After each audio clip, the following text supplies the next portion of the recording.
sometimes these webinars, there are a bunch of folks, there's 20 or 30, and sometimes there's just one or two. So today is just you. So this could be hopefully very beneficial. We'll be able to answer some of your questions and just kind of get to know you and see what you're looking at.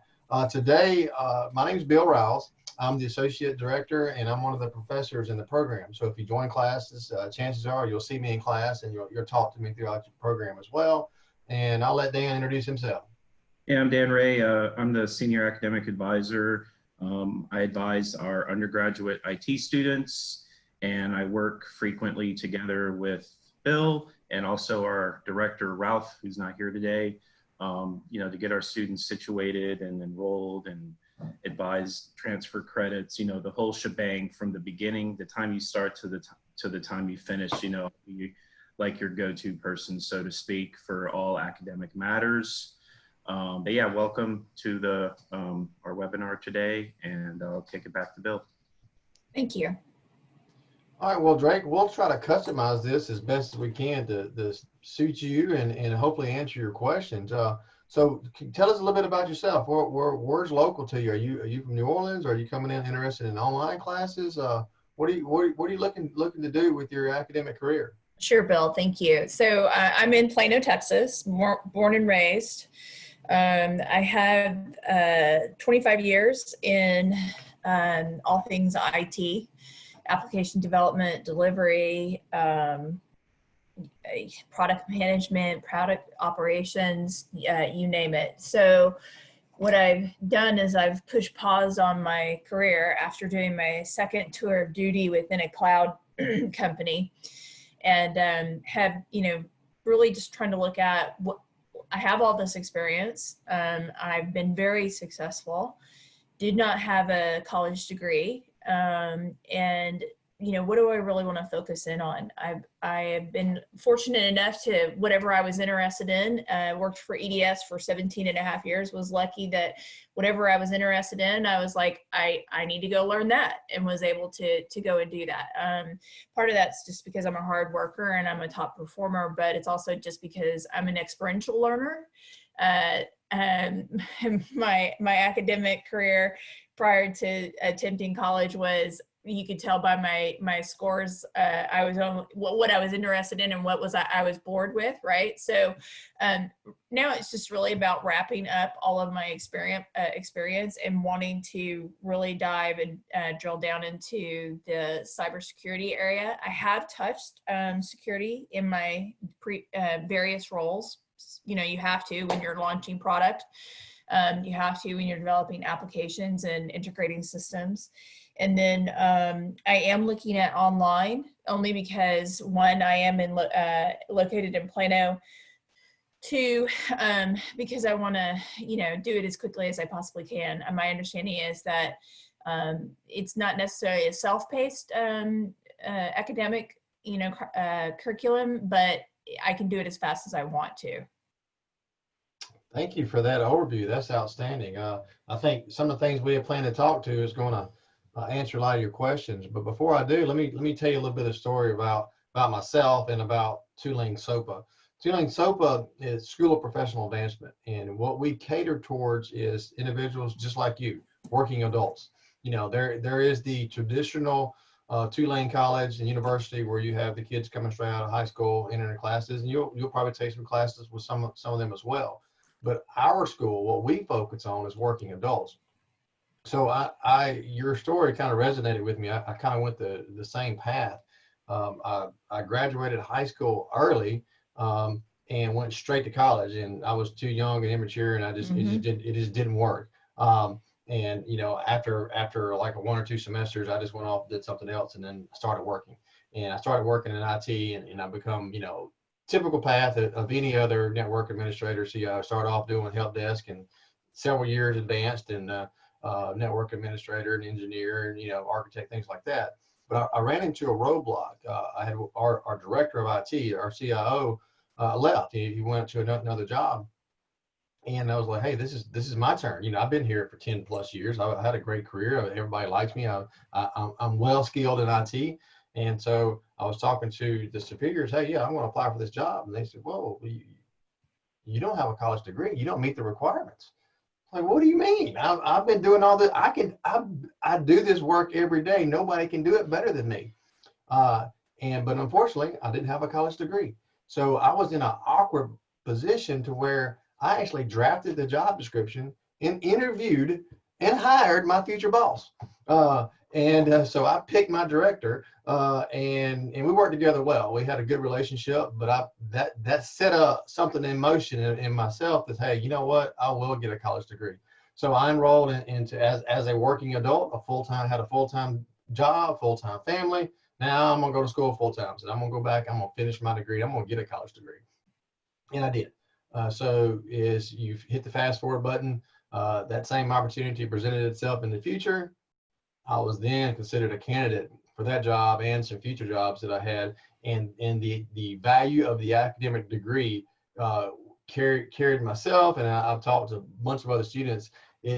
What it does is beyond any other technical training. It's good to have that technical training, that technical skills, but that academic degree just gets your foot in the door in so many places.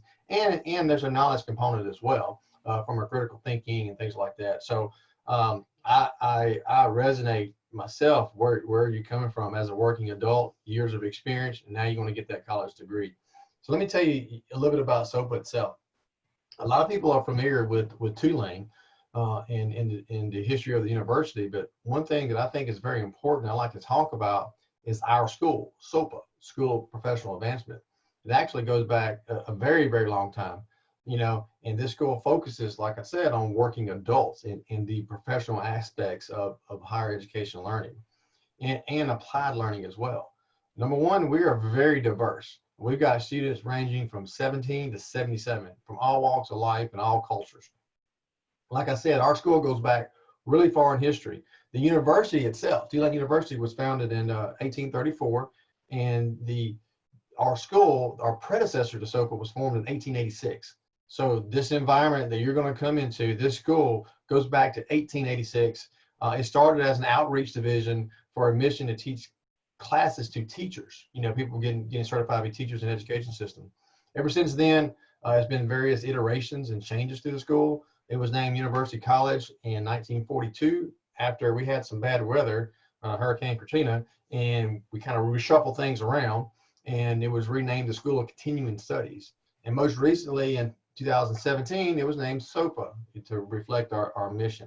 And I'm gonna tell you that's kind of unique. I tell you that story because this is unique for a highly sought after private university like Tulane to have a division dedicated to long-term commitment to applied learning and adult learning that's relevant to the workplace. That's really a unique thing. That a classes and a curriculum like we offer is not unique, but is unique in the upper echelon elite private university space, and we're very, very proud of that. So let's talk about, I told you a little bit about what SOPA is. We focus on higher education for the working adults.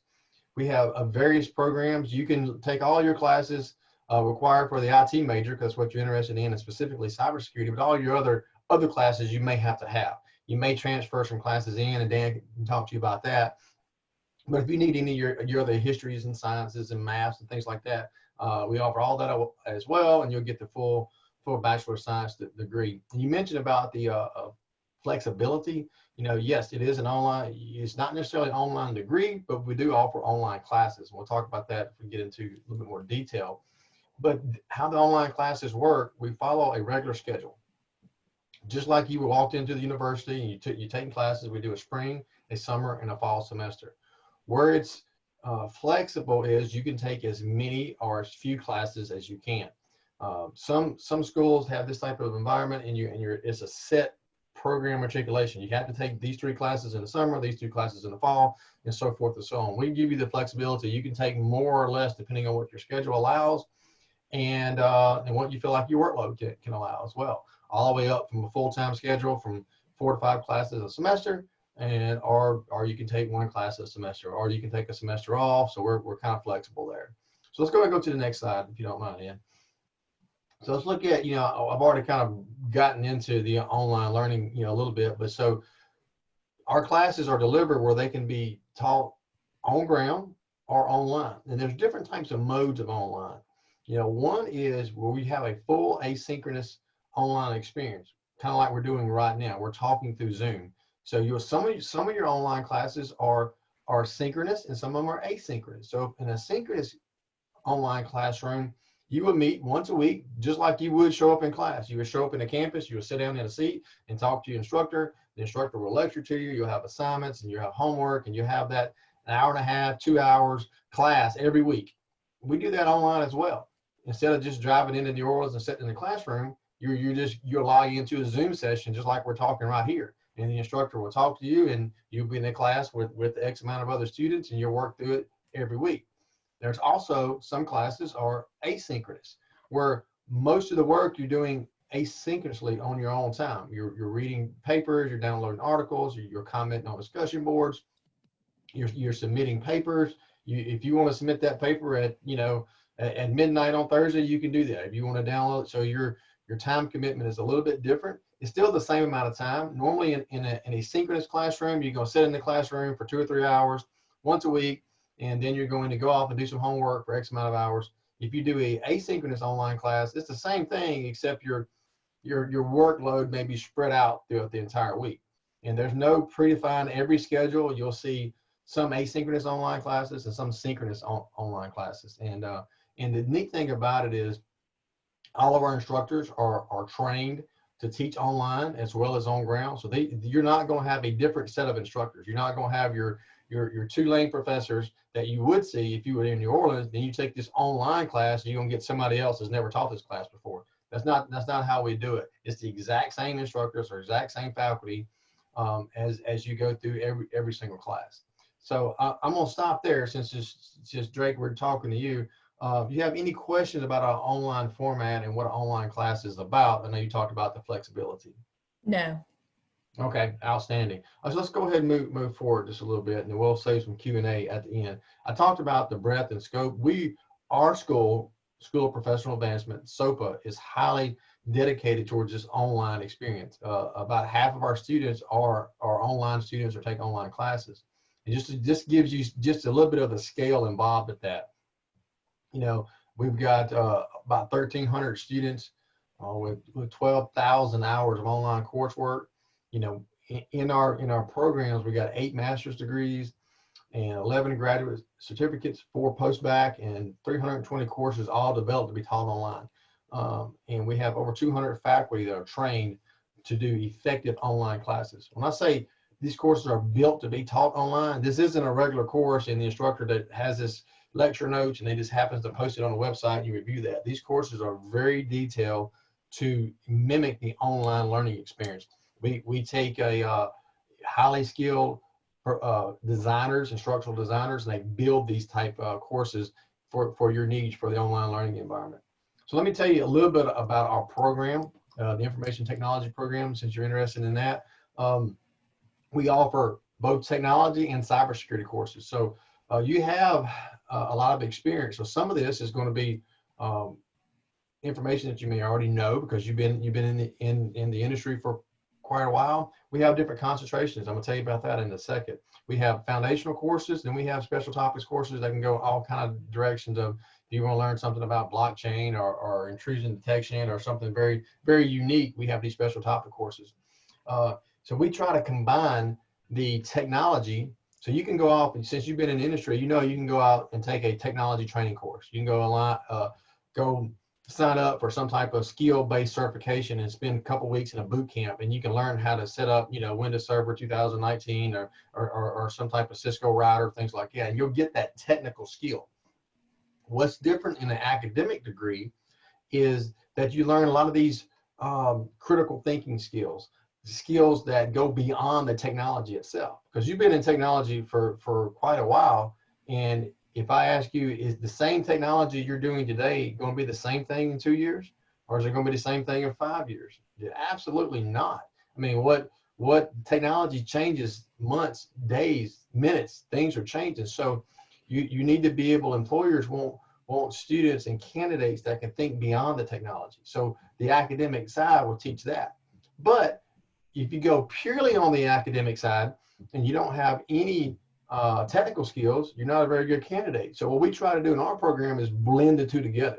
You'll have some academic skills, all this critical thinking and thought processes and things that will carry you beyond the technology, but we just happen to teach it using current technology. So whatever is the current technology today, you're going to use those type tools. And I can get into that as well.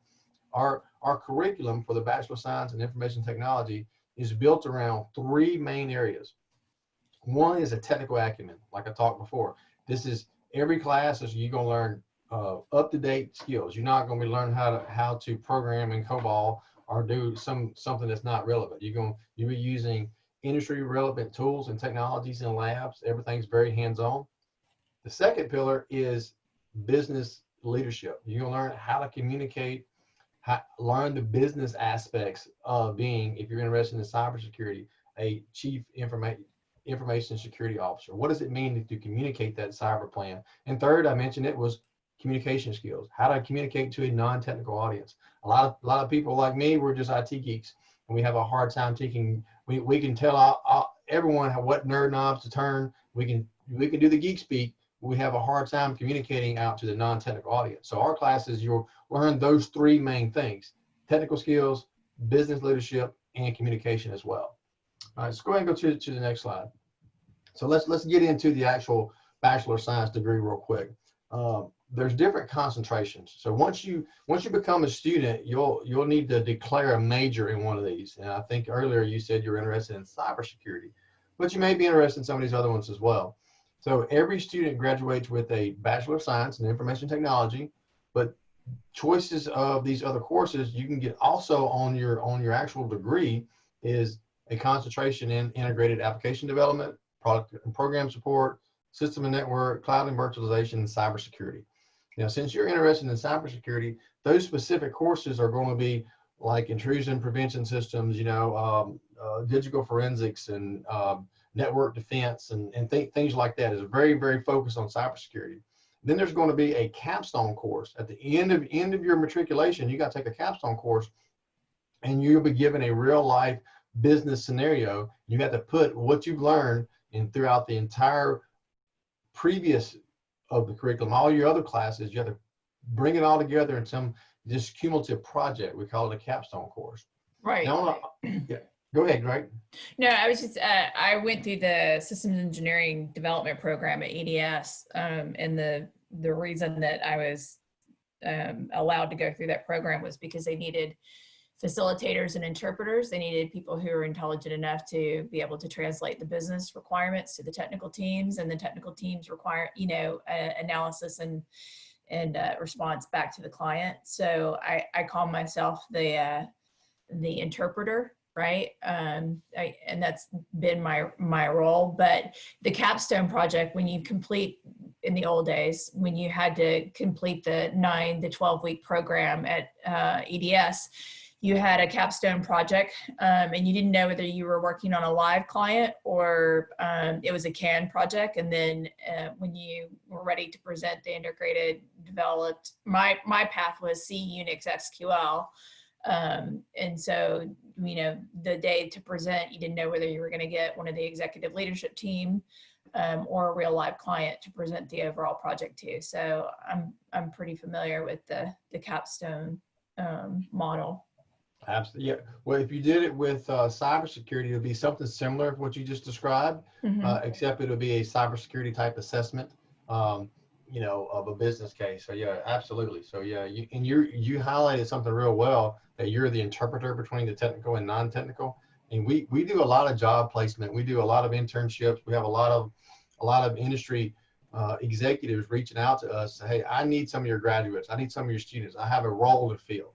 And it's always the constant thing. I need somebody that can speak the language of the business. So that, for as IT skills, IT majors, that is a critical thing. Go back one slide real quick. I really want to highlight this before we go forward. The 4+1. This is something unique that we're really proud of. You can earn your BS and your master's degree in 5 years. Now that's 5 years if you didn't have any transfer credits. Sound like you may have some transfers. Dan talked to you about that. But if you start from ground one, your final year of the program, if you can go ahead and apply to the graduate degree to get your master's degree, and those credits will be a dual enrolled. You can take a graduate degree course, and it will count towards your undergraduate curriculum during your last semester. So you can almost skip a whole year's worth of a graduate degree. So I just want to kind of highlight that. I'm gonna quit talking. I think I've talked a lot. I'm turning over to Dan to talk about some of these transfers, some of these credits, and how to get started. Oh, well, I'm sorry. I going too fast here. I'm gonna say a couple more things right here. I mentioned before top tier university. I want to talk about the hands-on. One is that we get 250 plus labs. So every course, especially if you're in the cybersecurity program, it is very technical. These labs, you're gonna get your hands really dirty on all the different Unix commands and Linux, and how to get in there and do some intrusion prevention and some hacking. We do. You can get enrolled in a part of our cybersecurity defense team. So we go out and we do competitions with other universities, and we do hack the box and hackathons, things like that. And you can be part of our cybersecurity team. Now, something I want to highlight real quick right here is the industry certifications. So part of your electives, you can take. I know since you've been in the industry for a while, you know how valuable like an AWS cert is, or a CompTIA cert, things like that. You can bundle that in with your coursework. We'll give you a course that'll be counted for college credit, but the entire course is focused on passing that certification exam. You'll be given the practice test, you'll be given the textbooks associated, and an exam voucher. So you'll spend a whole semester where the instructor is a certified to teach this, say CompTIA Network Plus or CompTIA Security Plus, whatever the exam you're looking at. They're certified to teach that exam. You get all the practice materials needed, and then the entire semester you're just drilling how to pass that test. As soon as the semester is over, you get the exam voucher, you go out and take the test, and you pass it. And we've had extremely positive rates on that. So when you get through with your degree, you'll have your degree, and you'll have a handful of technical certifications to put under your belt and go off. So I want to talk about that. All right, so let's move forward a little bit. I get excited about this stuff. I get rambling. I want to talk about our faculty. Our faculty are not just. I talked before about the difference between the academic world and the industry world. This is just. I would encourage you to go out to our website and look at the bios on all of our faculty. This is just a quick handful, but you'll see what some of these people are doing. These guys are all of our instructors are previous CIOs, CTOs, CISOs, executive leadership style professors, and they just happen to have some academic degrees on the way, and they're passionate about teaching. So typically your professors in our program are not going to be lifelong academics. They're not going to be people who've got their degrees early in life and they've been in the institution forever. They can write a book about a firewall. They can write a paper and do a study on it, but they've never seen one in their real life. You won't get that in our program. You'll get people who's been there, done that, bought the t-shirt. Highly acclaimed, nationally recognized experts, and that are passionate about teaching as well. They have some academic degrees to go along with it, and they'll teach you as well. So we blend that academia with the real life work. So these faculty members, they're going to teach you, all the theory and all the book knowledge and all the academics that goes along with a college degree. But then they'll say, okay, in the real world, this is how you apply it. This is how it works. And I can't tell you the valuable information they're going to give you from a networking standpoint. Just being a part of the Tulane family, building this professional network. You start with your faculty members, then you also get that with your peers, and eventually your alumni connections that you have this network as you build. Let's go ahead and go through here a little bit. What's the next slide? All right, this is not an all-encompassing list. I mean, you're familiar with the roles of IT, so not used to go into this. You know what you're looking for, but you're not going to be guaranteed a director job or any type of management job when you finish any degree. But these are just some of the type of jobs that our graduates are seeing when they leave the program, and the skills that you'll have. All right, let's go ahead and go to the next slides. And now I am going to turn it over to Dan about all this extra stuff. So what you're going to get in the program once you become a student and you get welcome to the family, you'll get all the academic support. You'll get the professors. But it goes beyond the classroom, and the classroom is only a part of the experience. The rest of it is some of these things that Dan's going to talk to you about. Hi, Dan. Hey, Drake. Thanks, Bill. Hurry up before Bill joins back in. I'm just teasing, Bill. I'm You kidding. got me. It's Monday. Drake, I love this stuff. I get so excited about talking to new students, and I see the potentials, and I get overwhelmed with the potential, how we can see you get to success. So I'll let my passion die down just for a second. We'll let him. All right. Yeah, so we do have a network for student support and success here at the school. What that entails is pretty much our academic advising staff. We have several academic advisors who advise the different programs, whether they're undergraduate or graduate or just certificate programs, which we have as well. I'm, like I said, the advisor for the undergraduate IT majors.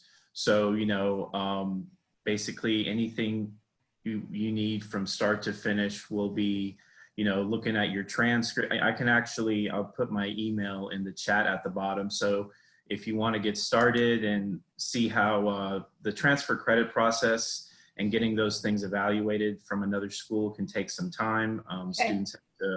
Students have to get a syllabus for the courses that they took, but if you are able to send me your unofficial transcripts at some point, then I can kind of give you an idea of, what you should get a syllabus for to potential, for courses that could potentially transfer over, and then can kind of map that out into a check sheet that we do for the students. There's also a degree audit tool online that you can access once you're a student and declare your major and all of that stuff. You can do all that stuff, all that basic stuff like that with me. And I can, look at the transcript, tell you what I think could transfer, because we have to send those syllabuses to, the department chairs for evaluation and review. If you took IT courses recently at a regionally accredited institution, I would send those to either Bill or Ralph to evaluate, for example. But the next point, Bill had already talked about this, our expert faculty with industry experience. They bring their job to the classroom essentially, and there's a lot of great advice for students who don't have that that technical aspect, that are on their getting their degree to gain as much information and knowledge as they can by the time they graduate. We also have career advice. We have a career advisor. She teaches a class. You may already be well on your way with your career and all that stuff, but she's there for everything. I mean, everybody, we have younger, newer students who utilize her services if they need help with a resume, or then we have, some of the older non-traditional students as well who contact her. She has a lot of panels, like webinar type things. We had like an Entergy panel coming up, or I think it recently happened, where we had some top executives from Entergy at our school via Zoom, of course, given COVID and all that right now, to discuss what they're looking for in a candidate and stuff like that. So we always have a lot of those things going on to like help students, because, you're on the path here and getting a degree, so you want to get all that kind of stuff in. And then once you, graduate, you become a part of our alumni network, which is just a vast network of program and peers. And that's a good thing to be a part of. A Tulane degree itself speaks a lot. And so you'll be a part of that network, and they always have like little get-togethers and things like that as well. This may be something that, is relevant to you, is credit for prior learning. So as far as transfer credits and stuff like that goes, we can transfer in a maximum of 60 credits from outside sources. That also includes these credit for prior learning experiences. So best case scenario, we transfer in 60 out. We can transfer in up to 60 hours. Then you would have 60 hours remaining to be completed with Tulane. But if you don't have 60 full hours of transfer credits to transfer in, then this is a good way of getting credit for prior learning. You can earn up to 24 credits through portfolio assessment, through exam or military training. It's basically, if you're an IT, like you have an IT background, so, you know, you could potentially get some credit for some of those basic IT classes that we offer, for example, or if you specialize in another area, like in business or something like that, then there's a potential for that as well. But essentially what you do is you sign up and you talk to Dalila Omerbasic, who's our director for credit for prior learning. And she, you know, works with you to see if you're eligible.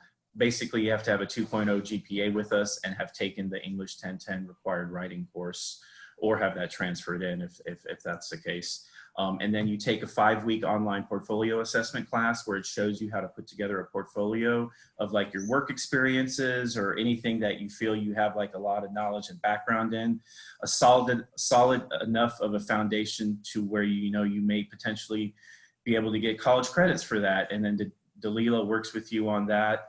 And then pretty much by the end of that class, you then have, I think, 6 or 7 months or something like that to then start submitting your portfolios for credit. And then they're reviewed by faculty. And if there's, you know, credit for it, then you pay a small fee instead of, you know, a whole entire course fee. And then you can rack up some basic credits that way towards your degree. What credits those can be too, you know, it depends on how all your other credits transfer and stuff like that. But that's certainly an option that we have for students to kind of speed up the progress of their degree. And so you can do 24 credits that way. The examination part is that we accept certain CLEP and DSST exams. Those exams sometimes cover some general education type requirements that a student may have open and needing to take. And some of them will just count for like elective credits. You're going to have so many electives to get to the 120 credits. And then, of course, you can take some of the other IT classes beyond your major, those certification type things, or the special topics courses that Bill and Ralph offer, you know, a bunch of different ones in the throughout the academic year. And then if you're in the military at any point, then you can receive, you know, credit for some of your military training. Up to 12 credits usually for the military. We'd have to take a look at your transcript depending on your branch of service, whether it's Army, Navy, Air Force, Coast Guard, Marines. And then there's a transcript that you have to request to have sent to us as well as part of the admissions process. But that's a good program for students who are trying to kind of, you know, speed up things a little bit, provided they have the necessary knowledge already to do so. I've had a few students do it to kind of, you know, just get done with their degree already, basically, because they have electives left to take, and why not, you know, speed it up, and it's cheaper. But the application process is pretty simple. You just go to our website, click on the apply button at the top of the page. There's a $40 application fee. That fee will be waived for you today by attending this webinar. And then you complete the application. You request transcripts from each of your prior institutions that you attended. A lot of schools do electronic transcripts now, so they get sent digitally by email. Right. From institution to institution, and those usually, the turnaround time is just so much faster than snail mail. So if the schools you attended in the past do that, then that's the quick option to get everything into us. And then you need to have like a driver's license or something like that uploaded as part of the application as well. Next slide. So the deadlines, our deadlines are pretty straightforward. We have open admission every semester, and the deadlines are essentially roughly about 2 weeks prior to the semester itself starting. So you'll see for the spring, the deadline is January 1st. That's the deadline, you know, to submit the application online. If a transcript or something like that trickles in or something processes after that date, that's fine. That's just a deadline that you have to go in and complete the actual application itself. But then, yeah, the rest of the deadlines are pretty much just 2 weeks prior to the semester starting. And yeah. Affordability, tuition and stuff like that. Right now, our undergraduate tuition is $524 per credit hour, which is almost $1,600 for a 3 credit hour class.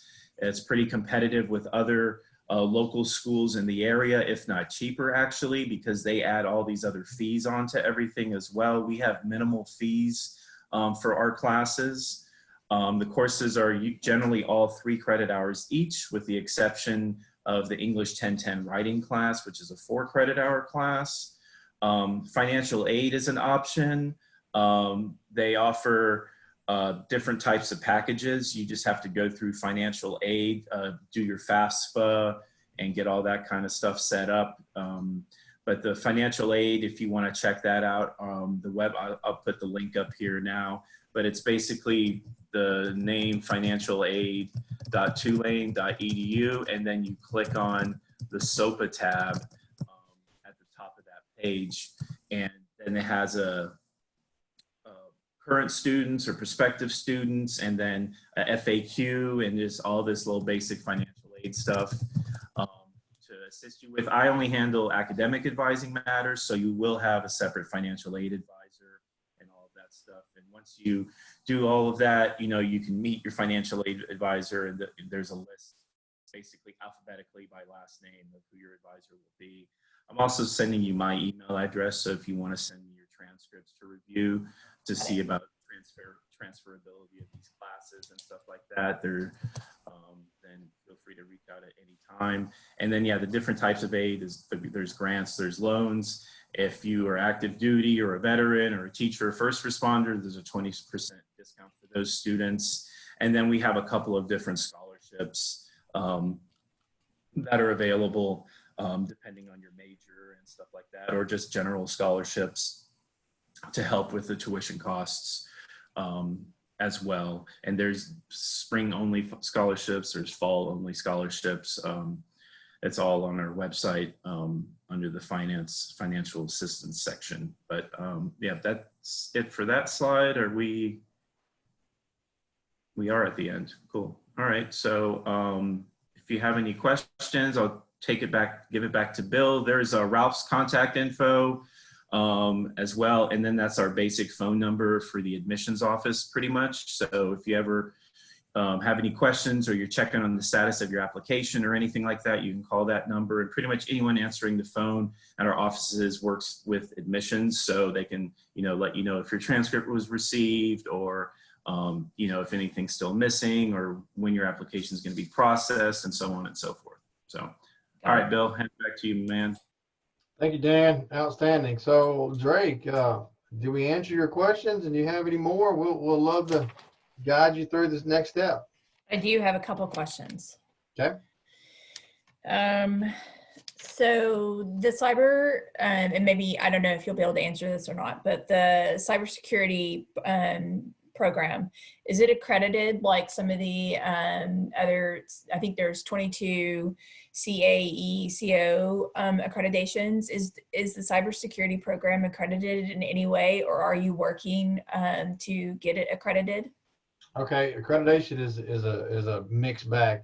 So absolutely, our school, Tulane itself is accredited, and then every program inside of Tulane is accredited. Our regional accreditor is SACS. Now, then there's different specific program level certifications and accreditations. The most popular one for cybersecurity is through the NSA, and I think is one you're alluding to, the CAE, the Center of Academic Excellence. And like you said, there are like 20 of them out there. As of right now, we are not. We are in the queue to be evaluated. We were this year, but COVID hit, so they kind of canceled everything. So it's going to be 2021 before we get evaluated. I will say this: I'm a member of. I've been in their system. I've been to every one of their meetings. I've been all over the country talking to these guys. We are on the list. They know our names personally. Our curriculum was completely revamped 2 years ago. The cybersecurity program all the courses were realigned, all the learning objectives, everything were covered, and it was completely redone. We brought in a consultant with the Center of Academic Excellence to align all of our courses towards that certification, towards that accreditation body. And we just haven't went through the process of getting it officially verified. We were on the schedule in actually November of this year. We were scheduled, but they've canceled all their site visits, and they canceled, they're just not doing it. Everything's on hold right now. But yeah, so the answer is we are not accredited for the CAE yet. We are in queue, and we expect to be very soon. Okay. All right. And then my next question is, which of the other institutions, which would you say are your biggest competitors for this type of program? Like, who do you feel like are your closest competitors for this type of program? In the cybersecurity realm, or Just from a SOPA perspective first, and then cybersecurity next. yeah, well, that's a difficult to answer from a SOPA perspective, and maybe Dan can grab a few. As I was saying earlier, there's quite a few dedicated towards online learning, towards adult learning. I mean, there's a plethora of, locally, University of New Orleans is a big competitor. You've got the Louisiana State University, but nationally, there's a lot of, even on the pure online adult learning space, you have your typicals, your University of Phoenix and Capella's and things like that. But we don't consider ourselves direct competitors to them because they're a completely different market, because we are a brick and mortar school. We offer, accreditation. We offer the actual on-ground experience, and from a private institution that is an elite private institution that's sought after. That Tulane brand name is different than any of our competitors. So if you look at a competing name with Tulane, we put ourselves up with Vanderbilt, put ourselves up with schools like that, but they don't have this unique learning experience that we have. Right. What would you consider, Dan, would be one of our competitors from a SOPA perspective? I mean, you alluded to with a lot of schools are doing online programs now, and competing with each other. Like major universities, I see commercials almost every time. The international Purdue online is now a big thing. Alabama online. But New Mexico or something. I mean, there's all these like major schools that have online programs. Right. As far as from the SOPA perspective, like what programs they offer and whatnot and all of that, I don't know if they have like a cybersecurity program, if it's that has that kind of accreditation or anything like that. That I have no clue about. But the brand our name sells itself pretty much, and the Tulane degree carries a lot of weight, especially for employers and whatnot. So I think we have an advantage there versus like somebody who goes to UNO or another school like that. But like specifically, I don't really. The UNO has a night school, I think, now for certain programs. There's and then it's just all these online schools, some of these for-profit schools like Phoenix and those kind of schools, but I don't know too much. For cybersecurity, Drake, I would say our competitors are the ones that you found on the CAE Center. Oh yeah, the 22. Absolutely, yeah. No, you answered my question. Then that just comes probably from my product management and operations background. Do you always know, do you know who your competitors are, and what do you offer differently or the same, right? Just from a comparison perspective. Yeah. So let me jump in there. What we offer different than most of these, because I'm a member of this association of this UPSI. I forgot what the acronym stands for, but anyway, it's all universities like us that has these type of programs. So I see what everybody else is doing. What we offer different is our faculty. They're highly accredited, and we only recruit people who have been there, done that, and they're past executives in the real world. Hands-on labs. Every one of our labs are highly technical. You're not just going to write a paper about learning about something. You're not going to flip it in and watch a video about this thing. You're going to actually do it. That sets us apart. A lot of our schools isn't doing that. Something else that stands us apart is those certification exams. Is that we give you credit. We'll give you a course and give you college credit for it, and you'll get a voucher to go take the industry exam. Most of the time, those are two separate things. Plenty of other universities offer technical training that leads towards a industry exam, but it's a non-credit, it's on its own thing. We blended that together to make it a credit. those are just some of the things that sets us apart from our competitors. Got it. Got it. Okay, so Dan, it looks like, I'll make sure I don't call you Daniel. My brother's name was Daniel. So Danny, Daniel. I will email you my transcript information. And then it sounds like the next semester that starts that I can begin is the Jan 1. And Yep, so spring. it's just making sure going through all of the admission requirements. Yeah. So, yeah, I know you're not located here, and we are like offering on ground classes. So, whether you're going to be able to do this degree online or not is really going to depend on what all you're going to have transfer credits for example, because English 1010, for example, is not an online class. Some of the one of the math courses is not available online for the degree, or not yet at least. I think Ralph and Bill may be trying to put that math for IT online in the future at some point. But some of your other general, mainly the English is probably, and depending on the IT major and how they do those classes, because it just depends on the schedule and the teacher sometimes, and it'll be on ground one semester and it'll be online the next semester, depending.